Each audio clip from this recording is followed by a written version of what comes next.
오늘 내용이요. 여러분 쉬운 내용 아니에요. 이게 지금 슈미트 교수님 글이 이건 제 지도 교수님이라 제가 잘 아는데 글을 아주 압축해 가지고 써요. 압축. 그리고 이게 교과서예요. 교과서이기 때문에 많은 내용들을 뒤에 배경으로 깔고 있어.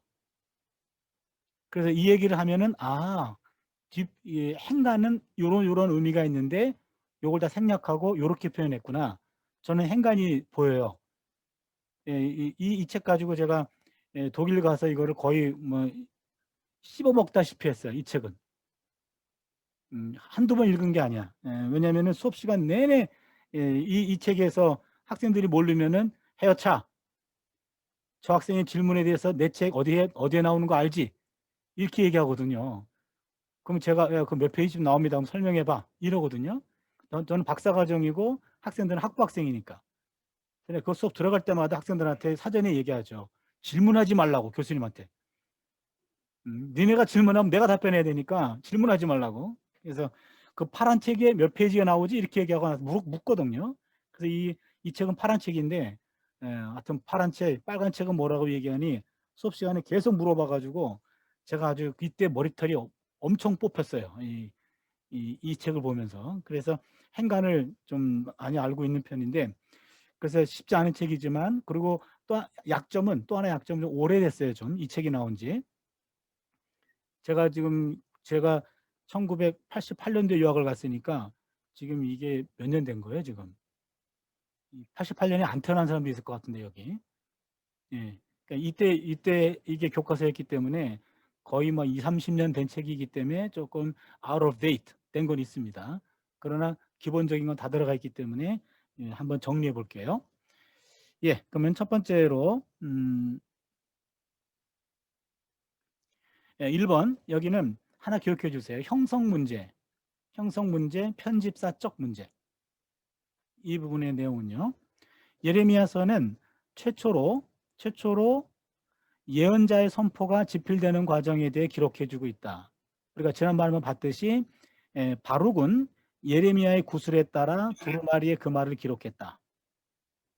왕의 신하들 앞에서 낭독했고 왕은 여호야김 왕은 그것을 다 두루마리를 찍고 불태워 버렸다.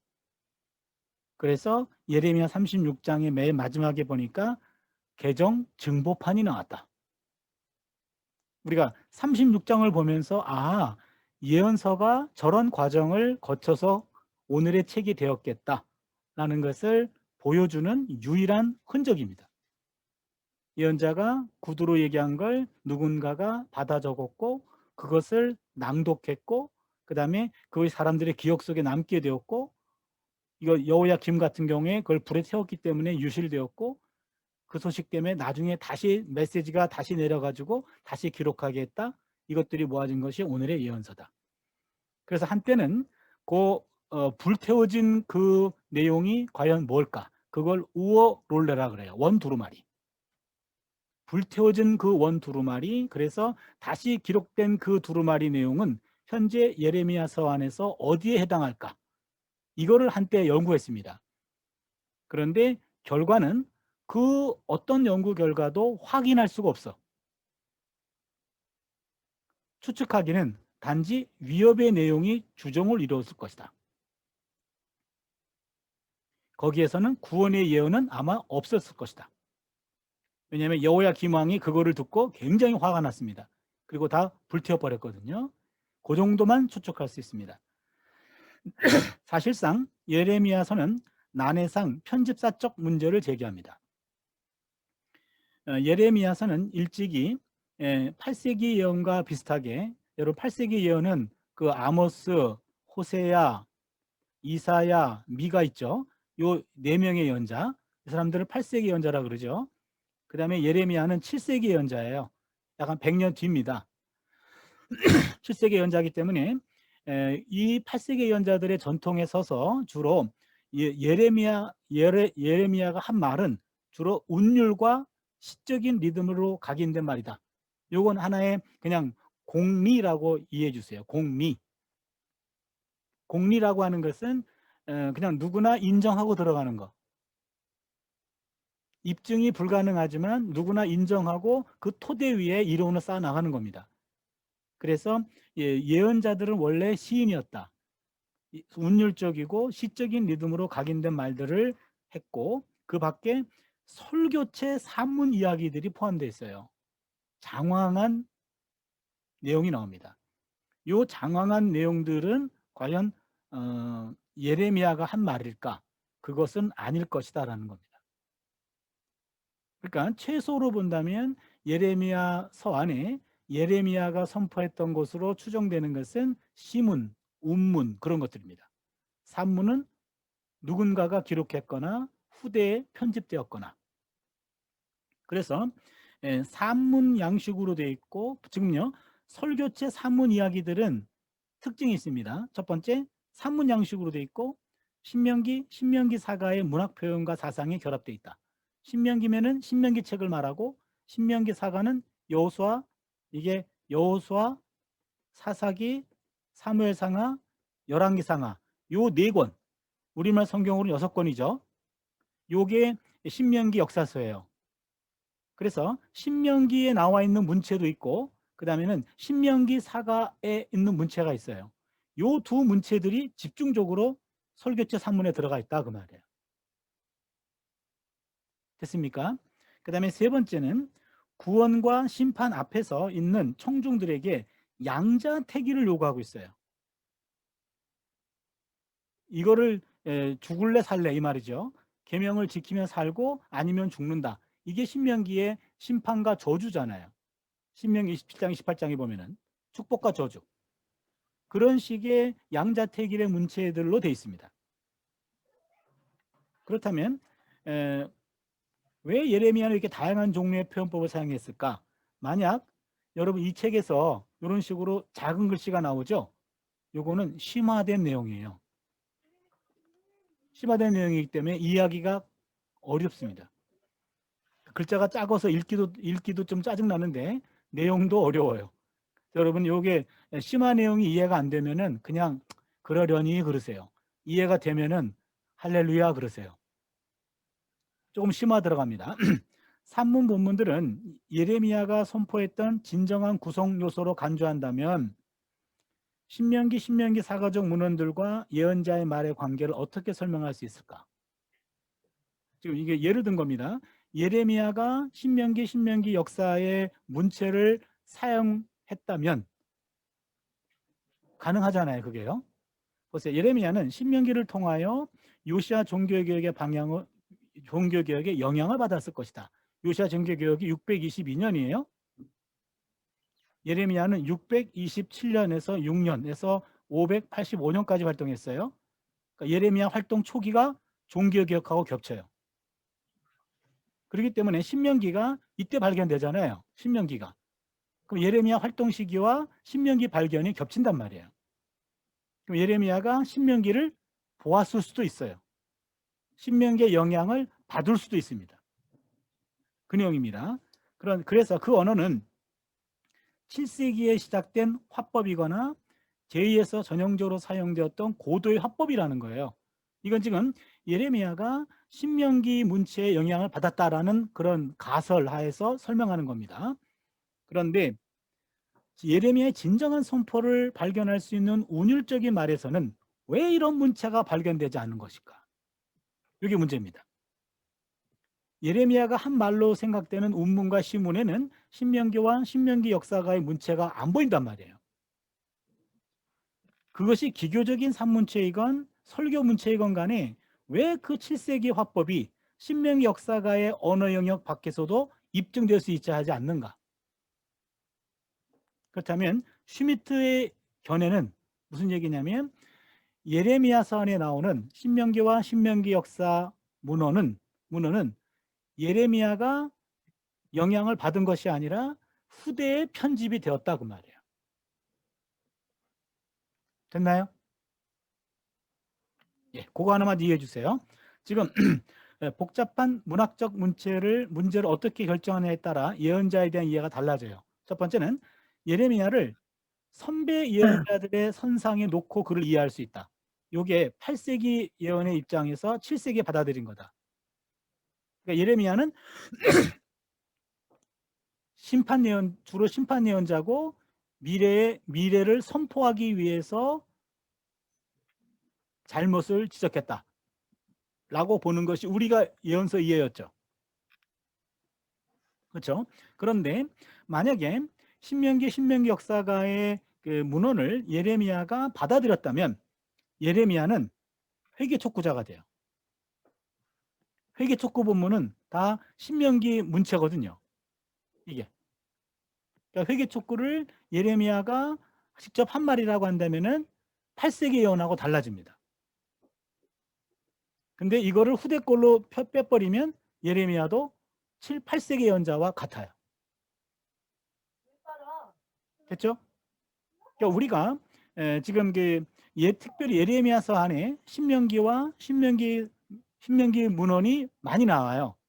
그것 때문에 예레미야를 우리가 그 회개 촉구자로 이해해야 되는 거 아니냐라는 오해가 생깁니다. 이따가 또 나올 겁니다. 그 말은. 그러니까 우리 정리합니다. 슈미트 입장도 그렇고 제 입장도 그렇고 예레미야서 안에 나오는 신명기 역사 문헌은 후대 편집으로 본다 이 말이에요. 그 다음에 최근에 예레미야서 연구에까지 영향을 미치는 것이 둠과 모빈켈의 3, 4 문서설입니다. 요 크벨레라는 말은 우리가 오경 연구할 때 제2문서, 2문서, D문서, P문서 있죠. 그 문서에 해당하는 말이 이 말이에요. 크벨레. 그럼 예레미야서 안에도 A문서, B문서, C문서, D문서가 있다 그 말입니다. 요거는 과거만큼 그렇게 강력하진 않지만 그래도 여러분이 알고 계셔야 됩니다. 먼저 A문서. 예언자의 말과 1인칭 보도입니다. 예언자의 말이기 때문에 운율적이고 개별적인 말들이 발견됩니다. 여기에 해당하는 것들이 바로 예레미야 1장, 13장, 18장, 24장, 25, 25 이하 이런 것들. 이게 A 문서라고 그래요. 에이크벨레. 아크벨레, 독일말로 아크벨레. 그 다음에 B 문서를 보면 3인칭으로 된 겁니다. 예레미야에 대한 보도입니다. 누가 했겠습니까? 바룩이 했을 것입니다. 보통 바룩의 전기라고 하면 바룩에 관한 전기로 오해할 수 있어요. 그게 아니라 예레미야서 안에 바룩의 전기는 예레미야에 대해서 바룩이 기록한 부분입니다. 이건 3인칭이에요. 예레미야에 대한 기록이니까. 주로 여기는 예레미야 19장 1절로 20장 6절, 26장부터 29장, 36, 44장, 45장 이런 부분들이 예레미야의 고난에 대한 3인칭 보도입니다.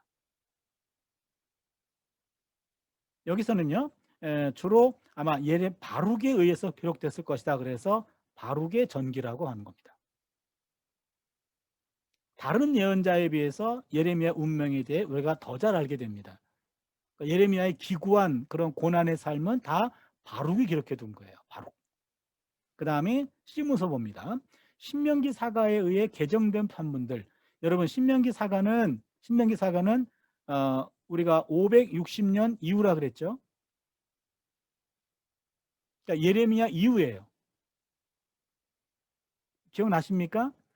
신명기 사가는 아까 말씀드렸듯이 지금 여호수아, 사사기, 사무엘상하, 열왕기상하인데 열왕기상하 맨 마지막에 보면 25장 맨 마지막에 어떤 사건으로 끝나죠? 박윤희, 이호준, 열왕기하 맨 마지막 25장 맨 마지막 어떤 사건으로 끝나죠? 이호준? 네. 예, 뭐로 끝나죠? 응? 지금 잘 기억이 안 납니다. 기억이 안 나요? 전은혜? 뭐로 끝나지? 잘모르겠어요. 이 예루살렘 사람들이 멸망이. 너 멸망당하고 싶어? 죄송해요. 성경 맨 뒤를 보세요. 맨 뒤. 열왕기하 25장 맨 뒤에 보면 바벨론 포로로 끌려간 여호야긴 왕이 사로잡힌 지 몇 년? 37년. 그렇죠? 여호야긴 왕 사로잡힌 게 597년이에요. 네, 37년이니까 560년 사건을 기록해 주고 끝나요. 열왕기하가. 그러면은 우리가 열왕기하는 여호수아, 사사기, 사무엘상하, 열왕기상하 이 네 권이 결합된 건데 적어도 560년 이후에 결합됐겠죠. 560년이면 포로기예요. 혹은 늦게 보면 포로기 이후에 신명기 사가가 완성된단 말이에요. 그럼 신명기 역사가가 예레미야서 편집에도 관여했다라고 보는 게 거의 정설이에요, 지금. 그러니까 신명기 역사가가 신명기 역사서만 편집한 것이 아니라 특별히 예레미야서의 편집에 깊이 관여했다. 그때 들어간 게 바로 요 시문서입니다. 여기 보면 문체, 화법, 주제면에서 주로 예언자의 경고에 불순종한 백성들의 죄와 심판이 선고되고 있다. 동시에 야훼의 말씀이 예언자의 말들에서 포로기 상황이 암시가 돼요. 예레미야서를 보게 되면은요, 포로기 상황이 암시가 되는 본문들은 포로기 이후에 편집된 본문으로 보는 거예요. 그런 도식적인 구조는 포로기 이후에 설교 문체에서 기원하는 것일까? 지금 여기에 해당하는 그 시문서가 바로 이런 문서들입니다. 7장, 11장, 18장 이런 것들이 시문서로 분류돼요. 시문서. 그 다음에 D문서는 30, 31장에 나와 있는 구원 예언입니다. 여기에는 두 장의 기본층은 예레미야 것으로 보이기 때문에 A그룹으로 포함시킬 수도 있다. 그러나 따로 구원에 대한 것들만 모아놨기 때문에 D문서라고도 한다. 그래서 여러분들이 여기 A문서, B문서까지는 A, B까지는 역사적인 예레미야와 깊이 관련됩니다. 왜냐하면 A문서는 예레미야가 직접 한 말이고 B문서는 바루기 옆에서 보고 직접 기록한 내용이니까. 그런데 C부터는 후대 편집이라는 얘기예요. D는 이것도 여기 A그룹의 내용은 들어갑니다. 예레미야가 직접 한 구원 예언이 있어요. 여기까지 됐습니까? 우리가 지금 조금씩 지금 더 깊이 있게 우리가 수업을 진행하고 있어요. 오늘까지만 잘 따라와 주세요. 그 다음에 이런 식으로 보면 중복 본문들이 설명이 됩니다. 예레미야 7장도 성전 설교고 26장도 성전 설교인데 7장은 C문서고 26장은 B문서예요. B문서이기 때문에 예레미야에 관한 3인칭 기록으로 나오고 C문서이기 때문에 예레미야 1인칭으로 나오는데 여기 있는 문체가 다 이거는 신명기 편집 본문이라고 얘기합니다. 보세요. 그 다음에 그 자세한 그 내용이 과연 그 B 본문이 통일성이 있는가 아니면은 예레미야의 말을 계속해서 서술한 것인가 이런 것들은 박사 논문들이에요. 이런 것들은. 방케는 B 문서 안에 통일성이 없다라는 걸 주장하고 있고 그라우퍼너는 이제 슈미트 교수님 조교예요. 이 사람 박사 논문입니다. 그러니까 저도 처음에 이 양반 만나서 서로 인사하라 그래가지고 내가 처음 만났는데 너라고 이 사람한테 얘기했다가 이 사람이 왜 너라 그러냐고 당신이라 그래야지 난 너랑 급이 다르거든 그런 거였어요. 이분은 그때 우리는 조교 그러면은 아직 박사 아니잖아요. 석박사 과정인 사람을 조교라고 그러는데 독일은 아니었어요. 박사였어요 이 사람은. 나는 박사 과정 입학한 사람이었고 그래서 동급으로 생각했다가 이 양반한테 유학 4년 내내 이 양반한테 왕따 당했어요. 첫 말을 잘못해가지고. 그래서 그라우프너 하면은 제가 꿈속에도 나타나요. 아주 나쁜 사람으로. 또 나왔네 그라우프너가. 이 사람이에요. 이 사람인데 아까 얘기했던 그 틸 보세요. 윈프리트 틸이라는 사람이 있는데 이게 한사무엘 교수 지도교수예요. 독일 복음대학의 틸은 이 Deuteronomistisches Redaktion von Jeremia 1 bis 25 해가지고 73년에 예레미야서에 대한 편집학적 연구를 해가지고 예레미야서 안에 신명기 역사 편집 본문들을 다 찾아냈어요. 이 양반이. 그래서 예레미야서 안에 나오는 신명기 사가 문체는 다 후대 편집이다. 이거를 처음 주장한 게 틸이고 틸 주장 이후로 대부분 다 그 부분은 수용하고 있습니다. 그래서 그거는 너무 복잡한 내용이니까 그것까지만 좀 얘기할게요. 그것도 더 알려고 하지 않아도 됩니다. 더 깊이 들어가야 되기 때문에 여기는 넘기겠어요. 됐죠? 예. 그다음에 저길 봅니다. 2번. 2번은 구조인데요. 예레미야서의 구조에는 다양한 종류의 기준이 있다. 넘버링 하세요. 먼저 1, 그다음에 다음으로 2, 마지막으로 3. 1, 2, 3. 먼저는 1장 25장에 말씀이 나오고 26, 45장에 보도가 나옵니다. 말씀과 보도. 말씀이라는 말은 예레미야가 직접 한 말씀. 그 다음에 보도라고 하는 것은 산문체 형식의 3인칭 기록. 또 하나 기준은 연대적 구조를 보여줍니다. 그래서 예레미야의 첫 번째 시기 말씀이 16장에 나오고 두 번째 시기 말씀이 7장 이하에 나오고 46, 45장은 예루살렘 멸망 이후 시대와 관련된 것과 같은 연대적 구조가 발견되기도 한다. 모든 게 다 연대적으로 구성된 것은 아니지만 이런 연대적인 구조도 보인다. 세 번째는요, 종말론적인 구조예요. 종말론적인 구조는 크게 나누면 재앙, 그 다음에 구원 이렇게 됩니다. 재앙과 구원. 근데 이 재앙은 자기 백성에 대한 심판이 나오고 이방 민족에 대한 심판이 나와요. 그 바람에 있어서 다시 나눈다면, 셋으로 나눈다면 자기 백성에 대한 자심에다가 이방 민족에 대한 심판, 이심에다가 구원. 이런 3구분이 되겠죠. 자기 백성에 대한 심판, 그 다음에 이방 민족에 대한 심판, 그 다음에 이스라엘의 구원.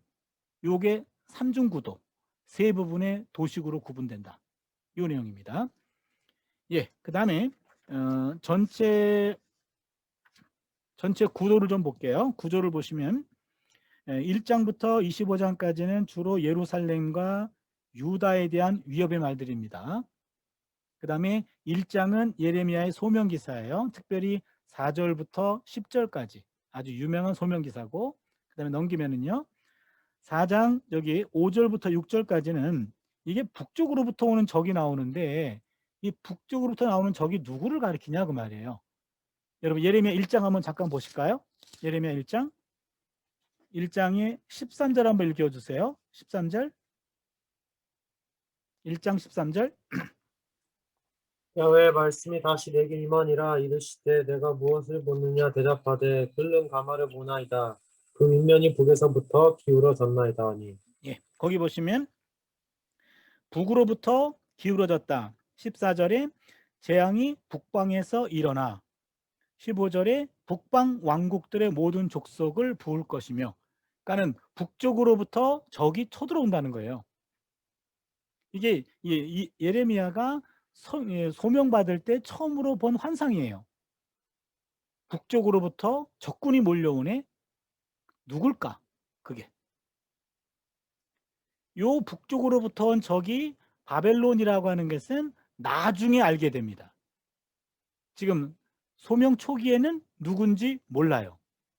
그래서 예레미야 1장부터 6장까지는 예레미야의 초기 활동 부분이니까 여기 나와 있는 북쪽의 적은 아마도 스키타인이었을 것이다. 그 가설이에요. 낙타 타고 다니는 민족, 스키타인. 그러니까 무서운 민족이죠. 여러분 낙타가 가축으로 활용되고 전쟁 무기로 활용된 것은 얼마 안 된 거거든요. 여러분 낙타를 타고 공격해 온다 생각해 보세요. 여러분 낙타가 앞에서 발을 올리고 여러분들을 밟는다고 생각해 보세요. 오늘날로 이야기하면 탱크 같은 그런 어마어마한 무기거든요. 그리고 말 타고 막 달리는 그런 전쟁 민족이 있어요. 기마 민족. 그게 스키타인의 노래였을 것이다 라는 것이 그냥 하나의 가설로 많이 나오고, 그 다음에 7장과 26장이 성전 설교가 나옵니다. 나중에 우리 발제 때 한번 나올 거예요. 실로와 같이 예루살렘이 망할 것이다. 그게 유명한 설교입니다. 7장은 아까 얘기했죠. C자료고 26장은 B자료였다고. 서로 다른 자료에서 내용을 기억해주고 있고, 넘기시면은요 11장부터 20장까지가 예레미야의 고백록이에요. 아주 유명합니다. 다른 책에는 없고 예레미야서 안에만 나오는 독특한 현상, 예레미야의 고백록. 나중에 또 우리가 이거 하나하나 다 주석할 겁니다. 그 다음에 넘기시면은요 23장 이하에 보면은 예언자들에 관한 말들이라고 나와요. 우리가 지난번에 한번 봤습니다. 여러분 23장 9절 한번 볼까요? 23장 9절.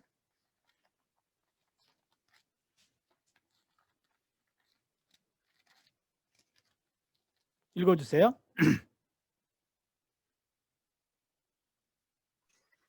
선지자들에 대한 말씀이니라. 내 마음이 상하며 내 모든 뼈가 떨리며 내가 취한 사람 같으며 포도주에 잡힌 사람 같으니 이는 야훼와 그 거룩한 말씀 때문이라. 예, 선지자들에 대한 말씀이라 후대에 기록된 일종의 표제라 그랬죠. 그래놓고 23장 전체는 다들 예언자에 관한 말들로 쭉 나와 있습니다. 그 다음에 24장 같은 경우는요, 두 무화과 광주리 환상이에요.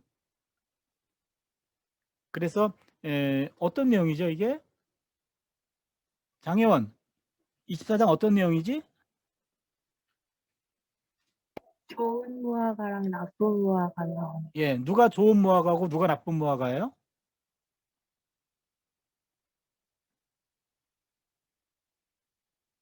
응?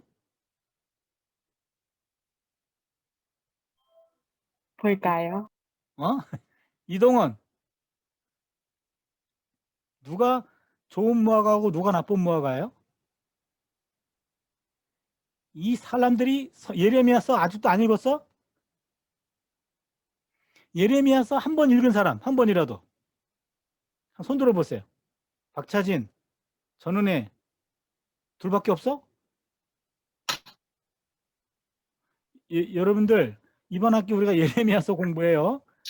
양심이 있으면 예레미야서 원래 양심이 있으면 히브리어로 읽어야 돼.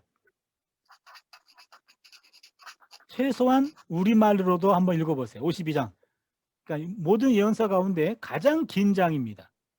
이사야가 66장이고 예레미야가 52장인데 절로 따지면 예레미야가 더 많아요. 장으로는 이사야인데 절로는 예레미야입니다. 엄청나게 많은 분량인데 여러분 우리가 이번 학기 예레미야서 공부하니까 그래도 공부할 때 한 번 더 읽어보세요. 그래서 그리고 공부 끝난 다음에 다시 한번 읽어보세요. 달라요. 제가 지금 예레미야서를 수없이 읽어봤는데 요즘에 지금 제가 쭈리히 해설 성경이 나온다 그랬죠. 우리나라에 독일 성서공회와 같은 거. 제가 지금 논문을 쓰고 있는데 논문을 의뢰받은 게 쭈리히 해설 성경의 예레미야서 해설과 독일 성서공회의 예레미야서 해설을 비교해달라는 논문 청탁을 받아가지고 지금 논문을 쓰고 있어요 지금. 그래서 예레미야서를 다시 읽어봤고 독일 성서공회 예레미야서 설명 부분도 다시 봤고 쭈리히에서 나온 예레미야 해설 부분도 다시 봤어요. 그러다 보니까 제가 지금 예레미야서를 몇 번 읽었는지 모르는데 읽을 때마다 옛날에 이걸 내가 몰랐었네. 이런 뜻도 있었어? 이런 말도 했었네 예레미야가. 그러거든요. 그러니까 여러분 양심이 있다면은 예레미야서 더 많이 읽어보세요. 예, 바벨론 포로로 끌려간 사람들은 좋은 무화과고 예루살렘에 남아있는 사람들은 나쁜 무화과입니다. 요거는 굉장히 메시지가 완전히 바뀌는 그런 순간이에요.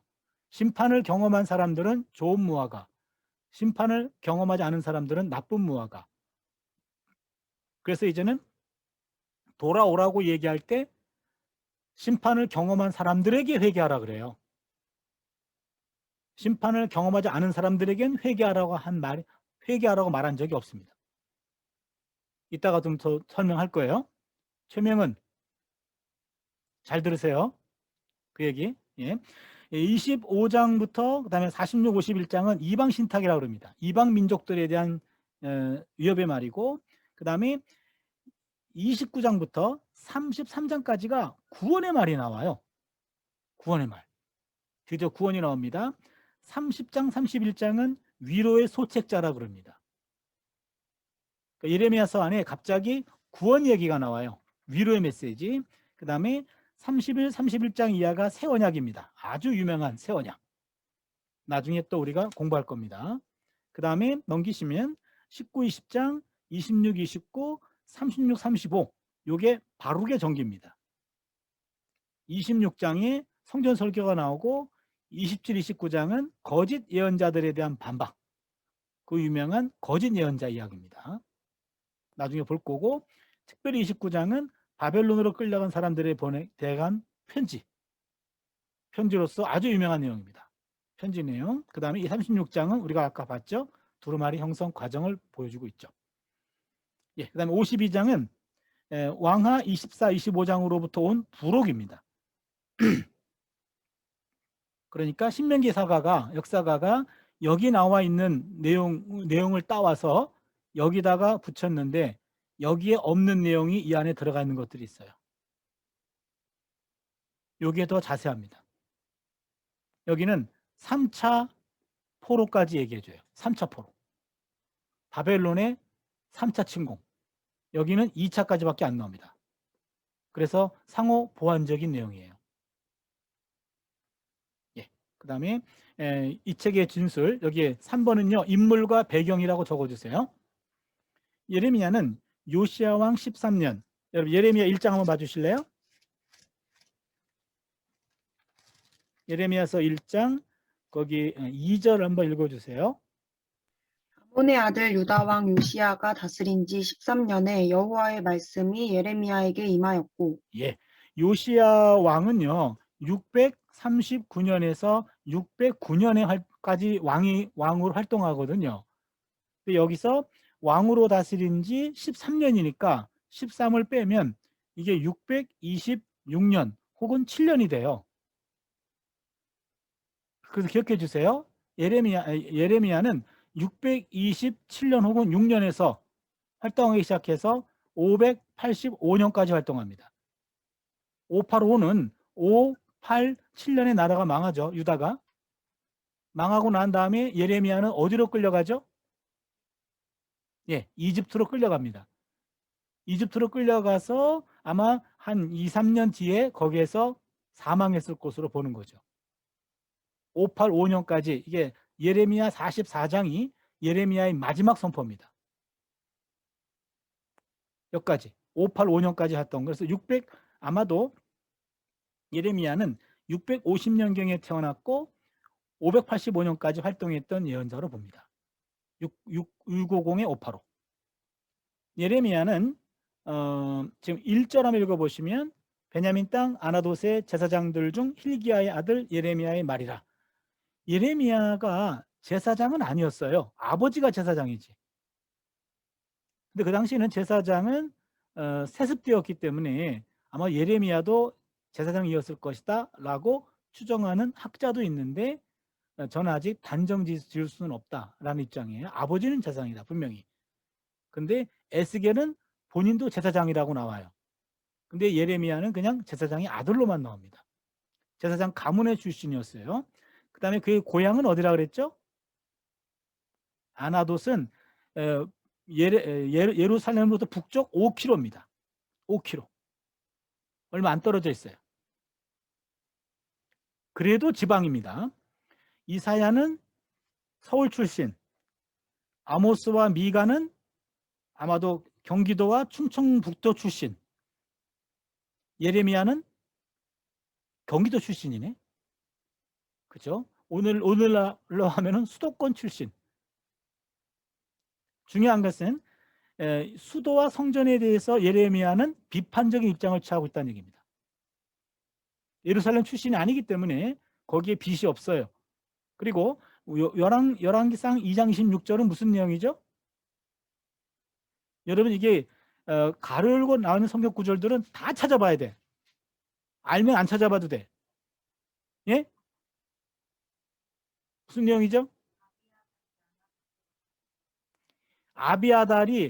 대제사장 아비아달이 솔로몬에게 제사장직 박탈당하고 귀양 보내진 곳이 아나돗입니다. 그러니까 예루살렘에서 권력을 상실한 제사장들이 유배지가 된 거죠, 거기가. 그러면은 상상하건대 예레미야 제사장 계열도 이 당시 예루살렘에서 제사장직, 종교직의 수장 역할을 한 것은 사독계통이었어요. 사독제사장. 그러기에 몰락한 제사장 가문 출신이었다. 그래서 예루살렘에 대해서는 좀 비판적이었다. 사독은 예루살렘 출신, 예레미야는 아나돗 출신. 성경도 보면은요. 그 사람의 출신과 그 사람의 배경이 그 메시지에 영향을 줘요. 그래서 다윗 전통과 시온 전통이 예레미야의 구원 희망에서는 큰 역할을 하지 못합니다. 이것도 하나의 포인트입니다. 지금 여러분 예레미야는 베냐민 출신이에요. 베냐민 땅 아나돗. 그러면 베냐민이라고 하는 것은 북쪽 지파예요. 그러면 예레미야는 남유다 출신이지만 전승사 쪽으로는, 정신사 쪽으로는 북쪽에 가깝습니다. 오늘 말로 하면 좌파가 되나 그럼? 북쪽 좌파? 그런 말은 아닙니다만 예레미야는 남유다 신학이 아니라 북쪽 신학이었다. 그걸 기억해 주세요. 그래서 남유다 신학이 다윗 신학과 시온 신학입니다. 북쪽 신학은 출애굽 신학과 그 다음에 야곱 전승. 야곱이 활동하던 게 베델이었죠. 베델도 북왕국입니다.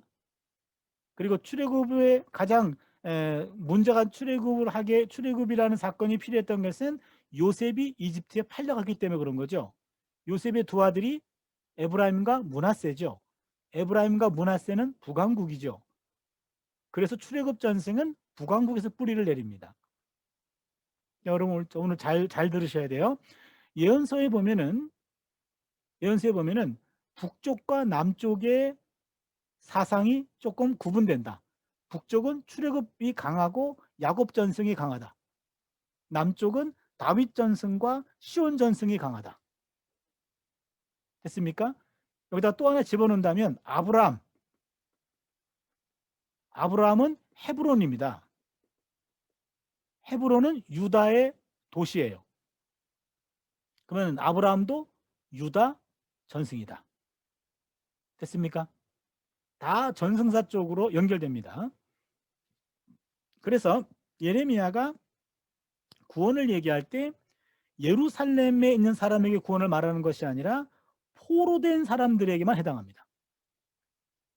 그러니까는 인 예루살렘이 아니라 안 예루살렘이에요.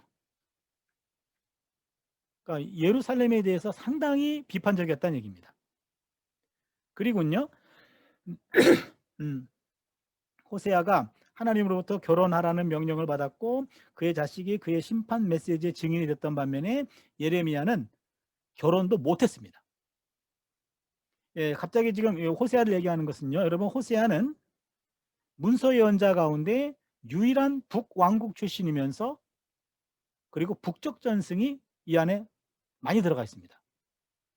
여러분 북쪽에서 활동한 예언자가 2명이죠. 누구와 누구죠? 문서 예언자 가운데 아모스와 호세아. 근데 아모스는 출신이 남쪽 출신이에요. 그 유일하게 북쪽 출신이면서 북쪽에서 활동한 예언자가 호세아인데 그러다 보니까 호세아의 영향이 예레미야에게 많이 들어갑니다. 그래서 호세아와 예레미야 운명이 많이 비교가 됩니다. 그 다음에 625년부터 585년간의 40년 동안 예레미야는 요시야의 예배 장소의 단일화 622년, 그 다음에 아수르 세력의 몰락과 바벨론 세력의 상승, 이게 아수르 세력의 몰락은 니느웨 함락 612년입니다. 612년 니느웨 함락, 이 과정을 저지하려는 애굽의 노력 609년, 느고가 군대를 이끌고 유다 땅을 관통해서 올라갈 때 무깃도에서 누가 막아서죠? 요시야가 전사당한 것 609년입니다. 이게 다 예레미야 활동하던 시대예요. 그 다음에 예루살렘의 첫 번째 함락 597년, 두 번째 함락 587년. 이 모든 요 시대 때 활동한 게 다 예레미야예요. 그러니까 예레미야는 유다 왕국이 위험하고 국제 정세가 급변하던 시기에 그때 활동했던 예언자입니다. 잠시 지도 한번 잠깐 보시면요. 그럼 지도를 보시면 지금 여기가 아시리아입니다. 아시리아고 여기가 수도예요. 니느베. 보이죠? 니느베. 더 이상 안 보이면은 이거는 못 읽는 거예요. 니느웨인데 누가 공격하냐면 메대와 갈대아 사람들이 동맹을 맺어가지고 아시리아 수도를 파괴시켰다. 612년에. 메대는 요쪽입니다. 여기 메디아하고 바벨론 연합군이 쳐들어간 겁니다. 니느웨를 612년에. 그러자 요 니느웨에 있던 아시리아 사람들이 하란으로 퇴각했어요. 퇴각했고 이게 610년입니다. 아시리아가 도망갔다 하란으로. 그런데 나보폴라살에 의해 가지고 여기가 지금 보라색은 아시리아고요. 빨간색은 여기 메대고 그다음에 녹색은 바벨론이에요. 그러니까 이게 지금 바벨론도 끝까지 쫓아갔고 그다음에는 요 메대도 쫓아갔고 아시리아가 도망갔고 하란에서 전쟁을 또 벌린 거죠. 610년. 그때 여기에서 느고가 이집트군이 올라갑니다. 이쪽을 저지하려고 올라가요. 올라갈 때 여기 무깃도에서 요시야가 막아섭니다. 그래서 요시야 킬드 느고 2세에 의해 609년에 전쟁에서 전사하다. 이 사건. 요게 무깃도 전투입니다. 그리고 나중에 다시 이집트가 군대를 이끌고 올라가 가지고 요 칼게미스 전쟁에서 605년에 이때 이집트가 대패합니다. 보세요. 이집트 군대가 바로 느고 2세에 의해 가지고 인도된 이집트 군대가 나보니폴라살의 아들인 느부갓네살에 의해 가지고 패하다. 605년이 이 고대 군동의 패권을 짓는 결정적인 전쟁이었습니다. 이때 이후로 이제는 이 땅은 바벨론의 지배를 받게 되죠. 이집트는 물러났고. 바로 이 모든 사건이 다 예레미야 활동 시기에 다 들어가 있습니다. 예레미야는 상당히 불행했던 국제 정세에서 활동했던 예언자로 보입니다. 예, 일단 뭐 여기까지 해야 되겠네요.